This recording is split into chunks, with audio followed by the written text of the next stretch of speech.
पुत्राची शुभ वार्ता ऐकत असताना आईचं मन जेवढं प्रसन्न झालेलं असतं, भजन करताना माझं मन तेवढं प्रसन्न व्हावं. पुत्राची वार्ता शुभ ऐके जेवी माता, तैसे राहो माझे मन गाता आणि ऐकता हरिगुण.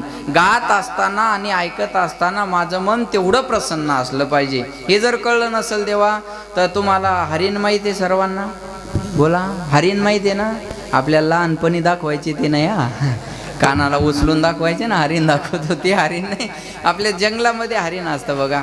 पारध्याला हरणाला जर पकडायचं असेल तर पारधी हरणाच्या पाठीमागं पळत नाही. मग त्याच्याजवळ एक सुंदर बिन नावाचं वाद्य असतं.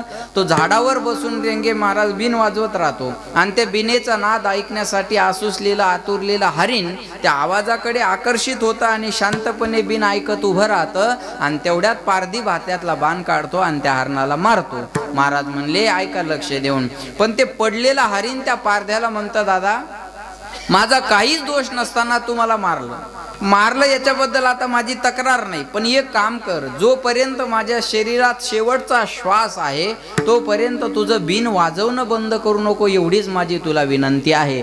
म्हणजे बिनेचा नाद ऐकत असताना हरणाला जसा मरणाचा विसर पडला, भजन करताना मला निदान मोबाईलचा तरी विसर पडावा.